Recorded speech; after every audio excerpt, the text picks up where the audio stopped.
하나님의 말씀은 사도행전 3장 1절로 10절의 본문입니다. 교독합니다. 제1절 제9시 기도 시간에 베드로와 요한이 성전에 올라갈새 나면서 못 걷게 된 이를 사람들이 메고 오니 이는 성전에 들어가는 사람들에게 구걸하기 위하여 날마다 미문이라는 성전문에 두는 자라. 그가 베드로와 요한이 성전에 들어가려 함을 보고 구걸하거늘 베드로가 요한과 더불어 주목하여 이르되 우리를 보라 하니 그가 그들에게 무엇을 얻을까 하여 바라보거늘 베드로가 이르되 은과 금은 내게 없거니와 내게 있는 이것을 내게 주노니 나사렛 예수 그리스도의 이름으로 일어나 걸으라 하고 오른손을 잡아 일으키니 발과 발목이 곧 힘을 얻고 뛰어 서서 걸으며 그들과 함께 성전으로 들어가면서 걷기도 하고 뛰기도 하며 하나님을 찬송하니 모든 백성이 그 걷는 것과 하나님을 찬송함을 보고 그가 본래 성전 미문에 앉아 구걸하던 사람인 줄 알고 그에게 일어난 일로 인하여 심히 놀랍게 여기며 놀라니라. 아멘. 예, 오늘 이 본문의 말씀으로 예수 그리스도의 이름으로 할렐루야 예수 그리스도의 이름으로 라는 제목으로 함께 은혜 받는 밤이 되기를 축원합니다. 자, 오늘 본문은 초대교회의 예루살렘 교회의 사도였던 베드로와 요한이 이제 성전에 기도하러 가는 길에 그 성전 앞에서 구걸하는 이가 있었습니다.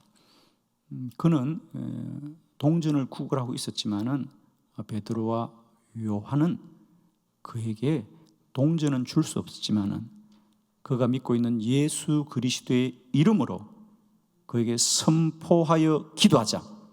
그가 즉시로 발과 발목에 힘을 얻어 걷기도 하고 뛰기도 하고 심지어는 하나님을 찬양하더라. 할렐루야. 세상 사람들은 동전을 많이 갖는 것이 이익이라고 여기지만은 또 그것이 힘이라고 생각하지만은 우리 그리스도인들은 기도가 능력입니다. 우리는 내가 사람과 세상의 힘으로 돕지 못한다는 것을 안타까워하지 말고 이미 주님이 우리에게 주신 권세를 더욱더 능력으로 증거하는 저와 여러분 되기를 원합니다. 우리는 흔히 나는 가진 것이 없어. 여러분 교회를 위해서도 마찬가지입니다. 우리는 흔히 교회를 도우면 헌금을 많이 하고 내가 힘을 많이 써야 된다고 생각하는데 아닙니다. 주의 교회를 위한 가장 복된 협력은 기도하는 일입니다. 저는 진실로 여러분에게 말씀드립니다. 기도로 돕는 것이 가장 크게 돕는 것이고 능력으로 돕는 것입니다. 내가 물질로 돕는 것이야 없는 물질을 어떡하겠습니까? 여러분 그죠? 그러나 기도는 누구나 할 수 있죠. 아멘이시죠? 여러분 특별히 우리가 더욱더 주의 교회와 주의 교회 사명을 위하여 기도로 돕고 협력하는 기도의 사명자가 되기를 축원합니다, 여러분. 자, 오늘 저는 베드로와 요한을 통하여 나타났던 기도의 능력, 예수 그리스도의 이름으로 일어났던 이 능력들을 우리도 다시 한번 깨닫고 오늘도 주의 교회와 기도하는 주의 종들을 통하여 이런 능력들이 누려지시기를 그리스도 예수의 이름으로 축원합니다. 자, 말씀을 함께 보도록 합니다. 첫 번째, 제9시에 성전에 올라갔습니다. 사도행전 3장 1절입니다. 다 같이 합독합니다. 시작. 제9시 기도 시간에 베드로와 요한이 성전에 올라갈새. 아멘. 아멘. 자, 늘 이제 성경을 보면서 우리는 생각을 해야 됩니다. 사도행전이라고 하는 성경이 기록된 것은 초대 교회의 성도들에게 많은 영적인 교훈이 되었던 말씀들입니다. 여러분이 아시는 대로 사도행전은 누가복음을 기록한 누가가 복음서와 사도행전을 함께 기록한 책입니다. 훗날 우리 교회가 이것을 시기적으로 구분하면서 복음서는 복음서대로 묶어두고 이제 복음서 이후에 초대교회 이야기를 사도행전에 묶어준 겁니다. 그러므로 우리는 누가가 예수님의 행적과 교회의 이야기들을 기록하는 목적은 뭐겠어요? 물론 그들은 2000년 후에 대전의 한빛 교인들이 이 말씀을 읽을 줄은 꿈에도 생각하지 못했겠죠. 동의하면 아멘 합시다. 자기들이 헬라어로 기록한 그 언어가 한국말로 번역돼서 우리가 읽을 줄 어떻게 알았겠어요, 그죠? 자기들은 오로지 그 시대의 사람들을 위해서 쓴 책이에요, 그죠? 그것도 책도 아니고 뭐라 그랬죠? 편지예요, 편지. 편지예요. 자, 그렇다면 다시 사실 오늘 본문의 이야기는 결론은 이런 거거든요. 성전에서 구걸하던 사람이 사도들이 기도해 주어자 그가 고침받았더라. 이게 골자입니다. 그렇게 말하면 되는데 왜 오늘 성경은 굳이 베드로와 요한이 성전에 올라갈 때 그 시간이 구시더라고 하는 얘기를 왜 할까? 그 얘기는 뭐냐면 우연히 가다 보니까 구시가 아니고요, 그 구시는 유대인들이 전통적으로 규칙적으로 기도하는 시간의 일부란 얘기입니다. 믿으시면 아멘 합시다. 그냥 자, 아멘 안 하면 성경을 자꾸 찾아야 돼. 다니엘서 6장 10절. 자, 여러분 이제 성경이 열려집니다. 여러분에게 다니엘서 6장 10절 다 같이 시작. 다니엘이 이 조서에 왕의 도장이 찍힌 것을 알고도 자기 집에 돌아가서는 윗방에 올라가 예루살렘으로 향한 창문을 열고 전에 하던 대로 하루 3번씩 무릎을 꿇고 기도하며 그의 하나님께 감사하였더라. 아멘. 아멘. 이미 다니엘 때부터 유대인들은, 물론 이건 율법은 아니었어요. 정확하게 말하면 율법은 아닌데 관습, 즉 경건한 유대인들이 갖는 관습. 예를 들면 우리가 새벽 기도를 하라는 건 율법이 아닙니다. 다만 교회의 아름다운 믿음의 관습이죠. 새벽 기도는, 그죠? 그런 것처럼 유대인들은 하루 3번 제3시, 그죠? 제3시, 그 다음에 제6시, 제9시. 9시는 오후 3시죠, 그죠? 그러니까 3시, 6시, 6시는 정오, 그죠? 그 다음에 3시는 오전 9시. 그러니까 아침에 한 차례, 또 정오에 한 차례, 그리고 오후 3시에. 여러분은 아시는 대로 오후 3시는 어떤 의미가 있죠? 그렇습니다. 유대인들은, 우리는 이제 흔히 사실은 엄밀히 말하면 하루는 24시간이고 우리가 하루가 시작되는 기준은 자정이잖아요. 자정. 근데 그때는 우리가 잠을 자고 있거든요. 그러니까 우리는 그냥 아침이 하루의 시작이라 말하는데 유대인들은 반대로 저녁이 하루의 시작이었어요. 그죠? 그러니까 오후 3시면은 그들은 하루를 마무리하는 시간입니다. 하루를 마무리하고 해가 지면 새날이 시작되는 거예요. 그런 의미에서 오후 3시는 하루를 마무리하는 시간이에요. 그래서 그들은 오전 9시, 3시, 그 다음에 12시, 6시, 정오에. 그래서 여러분이 기억나시죠? 사도행전 10장에 보면 지금 베드로는 이 예루살렘에서는 제9시에 기도하러 갔지만은 그가 이제 복음을 전하러 가다가 요빠에 갔을 때는 사도행전 10장에 보면 그가 지붕에 올라갔을 때는 몇 시죠? 빨리 6시라고 그래요. 6시. 그러니까 베드로는 6시에도 기도하고 9시에도 기도했어요. 그러면 3시에도 기도했겠죠. 그러니까 오늘 베드로가 제9시에 성전에 갔다는 얘기는 성전에 가다 보니까 9시가 아니고 9시가 되었기 때문에 성전을 갔다는 얘기죠. 빨리 아멘 합시다. 그러니까 그가 성전에 가다 보니까 그 시간이 우연히 9시, 오후 3시가 아니고 그는 그 시간이 기도할 시간이었기 때문에 성전에 올라갔다. 할렐루야. 그러므로 성경이 하고 싶은 얘기는 초대교회 성도들에게 사도들은 이렇게 하루에 3번씩 규칙적으로 기도하였습니다. 아멘. 그러니까 오늘 이 이야기는 여기서부터 출발해야 됩니다. 그냥 베드로가 가다가 누가 보이네? 예수의 이름으로 일어나라? 그렇게 해서 기적이 잘 일어나지 않습니다. 오늘 베드로가 선포한 기도의 능력은 사도들이 평소에 규칙적으로 쌓여진 기도가 있었습니다. 아멘이죠? 저는 우리의 규칙적인 기도를 통하여 우리의 영역이 쌓여지기를 축원합니다.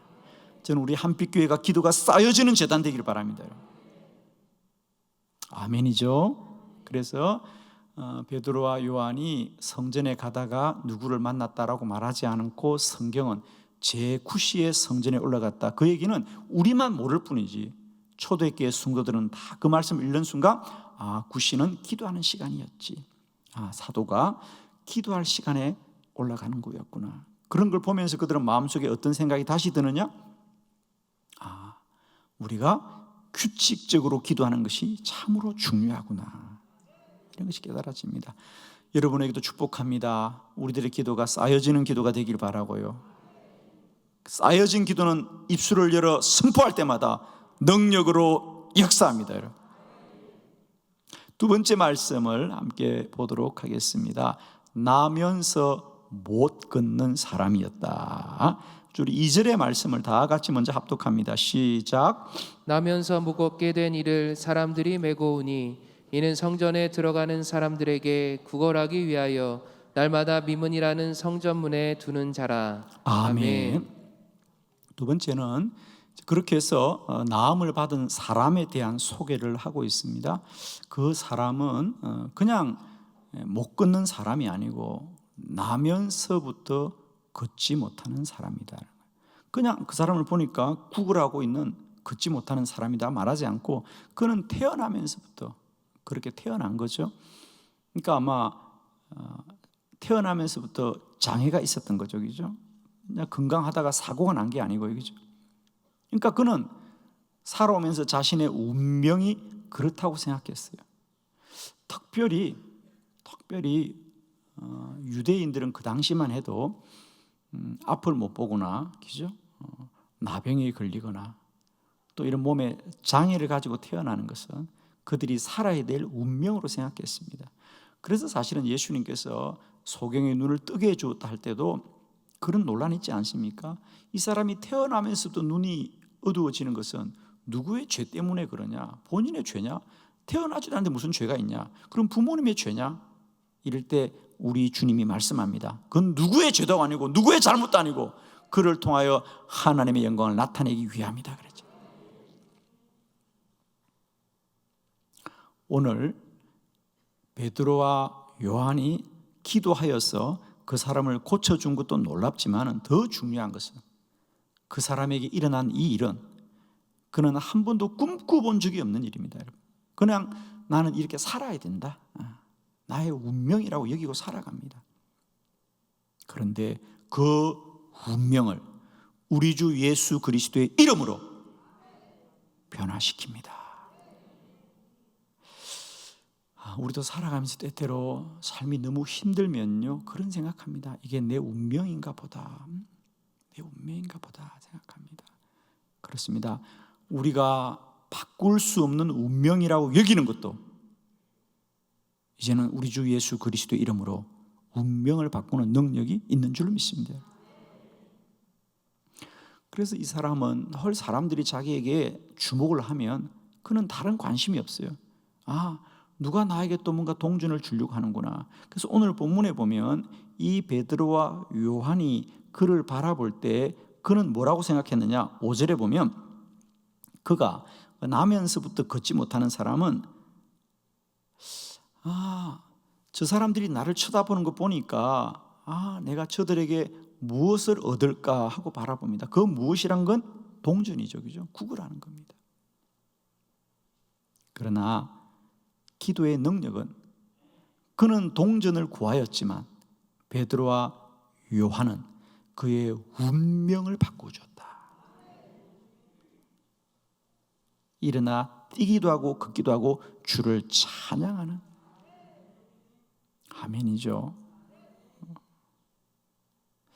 저는 축복합니다. 여러분, 우리가 남을 도울 수 있는 가장 큰 능력은 기도의 능력입니다. 그죠? 사람의 힘으로 도우면 몇 푼의 동전을 더해 줄 뿐이지만 우리가 그를 위해 기도하면 그 운명을 바꾸시는 주님이다.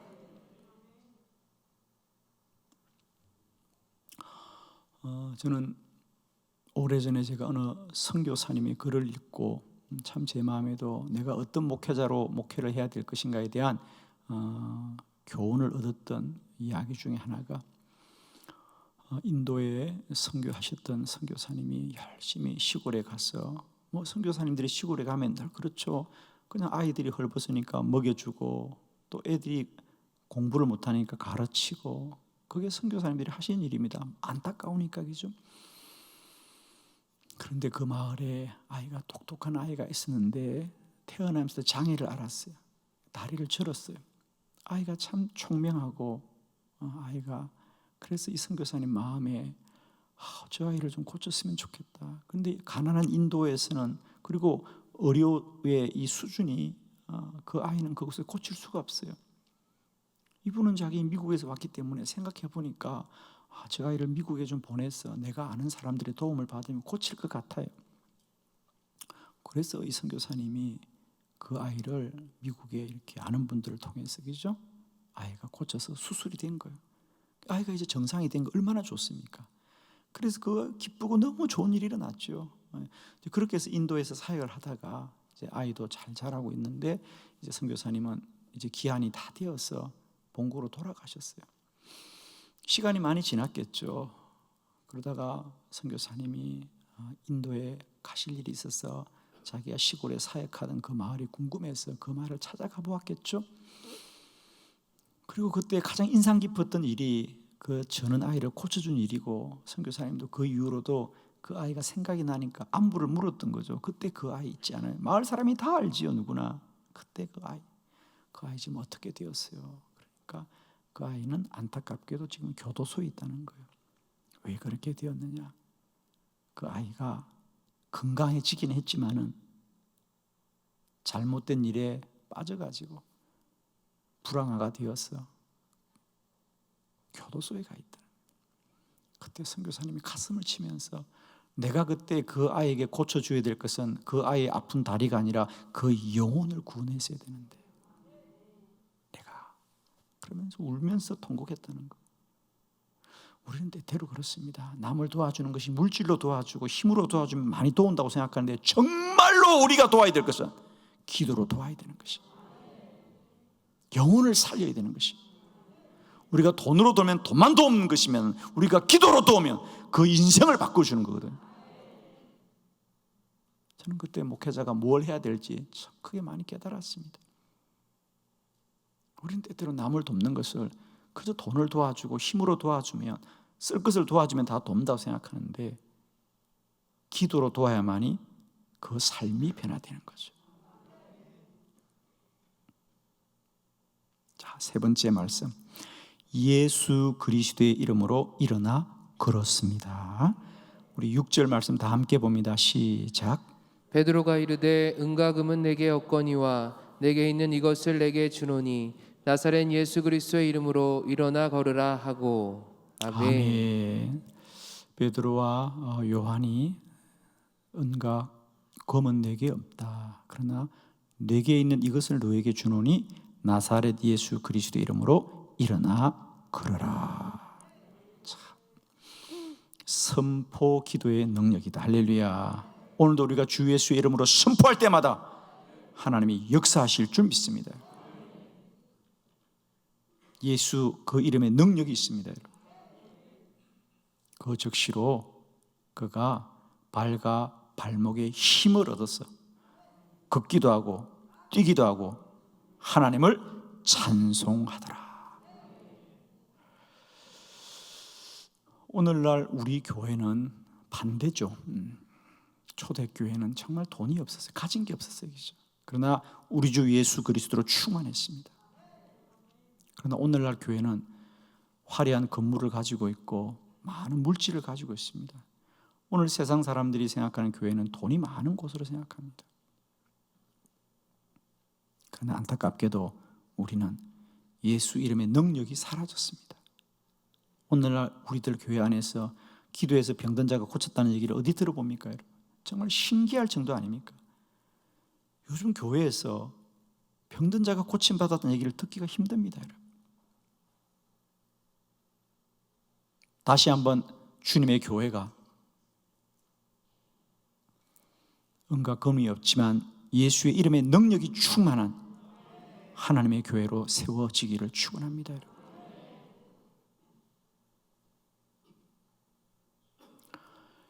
우리가 반드시 주의 교회가 기도해야 될 이유는 이런 겁니다, 여러분.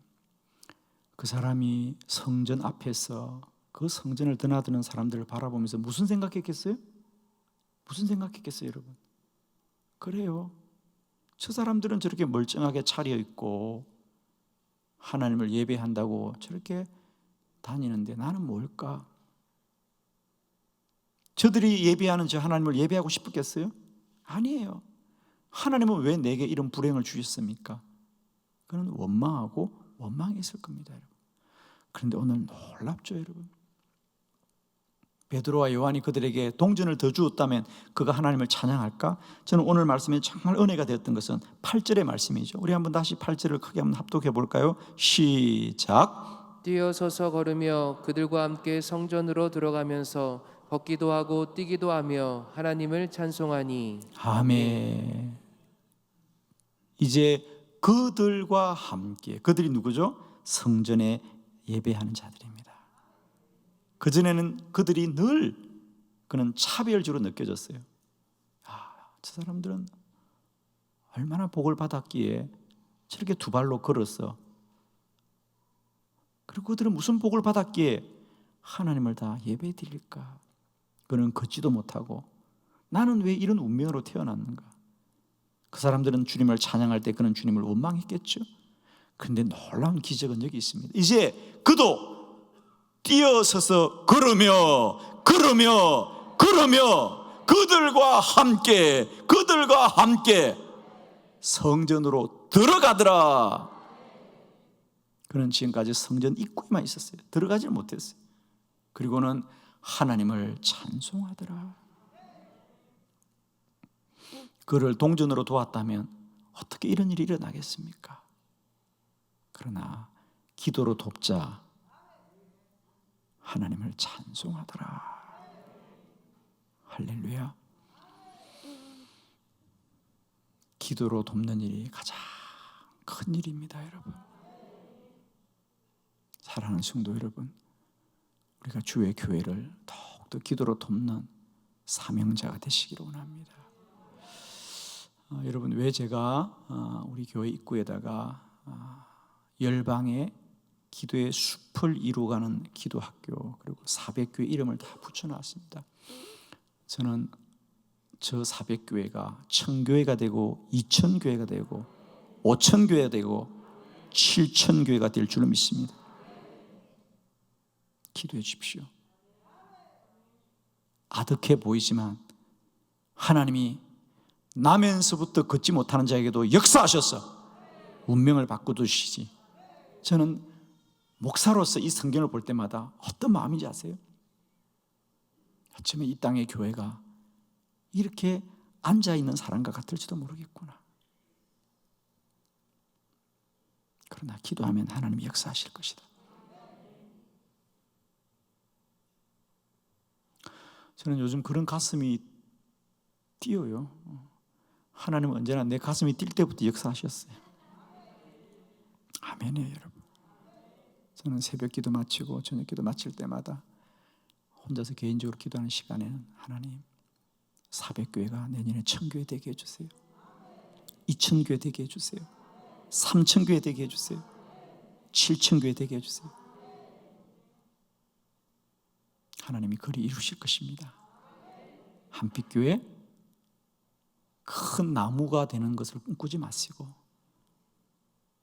이 땅에 큰 숲을 이루어가는데 쓰임받기를 원합니다.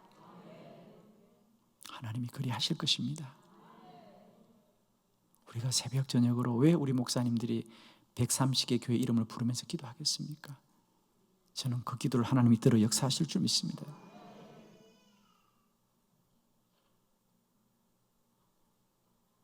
앞으로도 하나님 이 땅에 다시 한번 예수 그리스도의 이름의 능력을 나타나는 교회 되게 하옵소서. 목사의 이름을 알리는 교회가 되지 않게 하옵소서. 사람을 알리는 교회 되지 않게 하시옵소서. 교회 근무를 알리는 교회 되지 않게 하시옵소서. 교회 프로그램을 알리는 교회 되지 말게 하여 주시옵시고, 오직 예수 이름을 나타내는 주의 교회 되게 하옵시고, 오늘도 주님 그 이름의 능력이 있음을 우리가 나타내게 도와주옵소서. 그리하실 주님을 찬양합니다. 기도합시다. 주 예수 그 이름의 능력을 증거하는 교회가 되기를 원합니다.